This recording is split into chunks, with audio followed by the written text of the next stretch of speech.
Hey folks, Tony here with T&T RVing. Tina and I decided it's time to put the batteries back in Bell. And I wanted to bring you along and show you how we're going to do that, along with some other tips on taking care of your lead acid batteries. So come along with me. We're going to go out to the truck. I'm going to show you the batteries and what I do to install them. Alrighty folks, so we're out here at the truck and I wanted to share with you the two Group 24. These are Harris lead acid batteries, and these are deep cycle batteries. And these deep cycle batteries are better than your typical car battery because these plates are a little bit thicker. They can take the charging, repeated charging and discharging of electricity. But the reason I brought you out here is I wanted to share with you that maybe you know, maybe you don't, these are actually serviceable. So what you do every couple months or so is remove these caps, and you want to make sure that the water level is up above the plates. You never want to have an exposed plate in here. And what you do is you look down in there with a little flashlight or what have you, and you'll see these plastic split rings. And you want to bring the level of distilled water that you're going to be adding to here to the bottom of those split rings.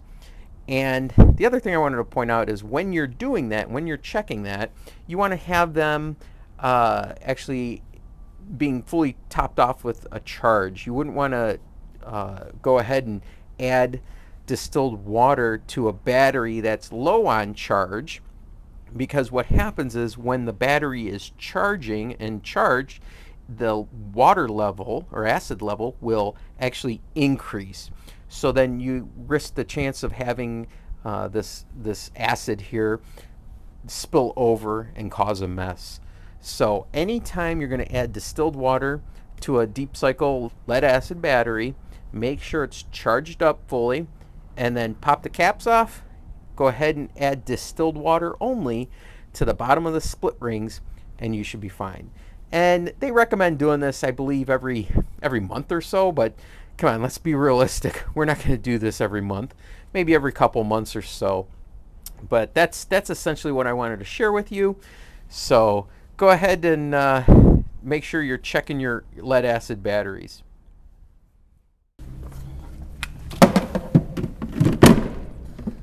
Alrighty, so the batteries are in place. So the very first thing before you decide to hook up any wiring to these batteries, you're going to want to make sure your battery disconnect is in the off position. Disconnect it. This way, if you accidentally have what I call a brain fart and hook something up wrong, you're not going to damage anything to the RV. So I'm going to show you what mine looks like. I'll bring you in a little closer, and then we'll proceed to hook up the batteries. Alrighty, here's a view of our battery disconnect, and as you can see, it's in the off position. And anytime you rotate this, you want to push it in to turn it. So as you can see, it's off. So let's proceed with hooking up our batteries. So on the inside of the battery cover, you could see they give you a couple options of hooking up batteries. One is if you just have a single 12-volt battery, pretty simple, hook up your negative to the negative and positive to the positive wire. On what we have is two 12-volt batteries, so we want to hook these up in what they call parallel. And if you had two 6-volt batteries, you would want to hook those up into series. So at least on this cover here, it actually shows you how you want to hook up the batteries. So refer to yours or your manual when hooking your batteries up as well. This is just the way I do it. Alrighty, so we're ready to hook up our batteries. We have our battery disconnect in the off position. And first off, what I'm going to do is I'm going to drop our cables, our jumper wires, down in the tray first. And the red is going to go eventually red to red.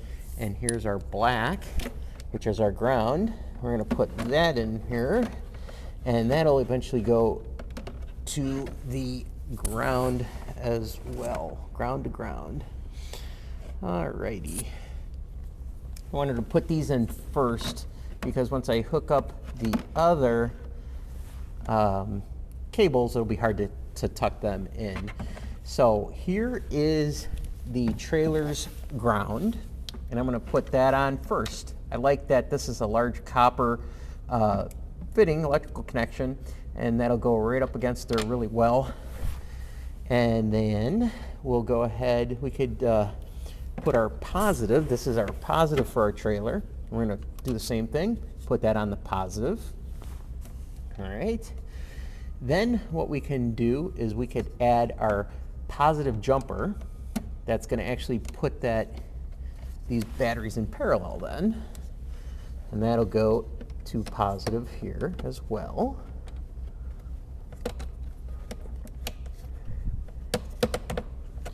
And then we have our negative. And then the negative here, which is going to go there. So this is what they call, or you consider being a parallel battery connection. This cable here, this is our solar, and we're going to hook this up to positive as well. Now that we have these essentially all here, I'm going to put a nut on there to kind of hold these in place initially. Then here's our negative cable. I know it's negative because I have black electrical tape around it. So we're going to put this on here just like so, and that'll be held down by the nut there. And we're going to do the same here. And we have our positive over here. So, well, might have to come on the other side to get that. It's a little bit awkward. There you go. So before we get too carried away with anything, we're just going to double check ourselves. So I know for sure this is a positive. Here's our positive jumper. Positive coming to the RV itself.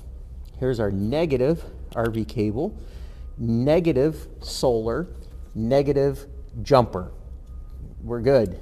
And then we have our positive jumper over here going all the way to there. Negative jumper going to there. And that should do it.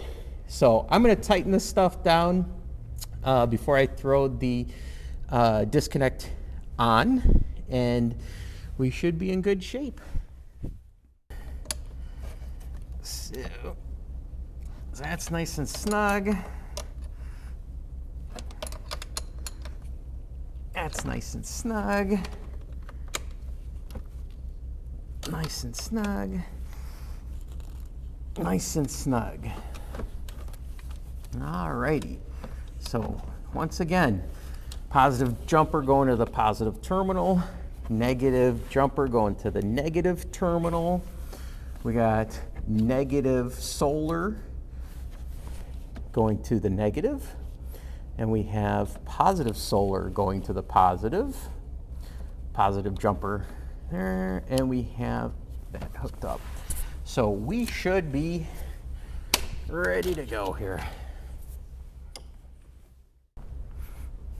Alrighty, last step's gonna be, we're gonna put on our cover, and we have our hold on strap here, and what we're gonna do is we're gonna take and feed this past there like so.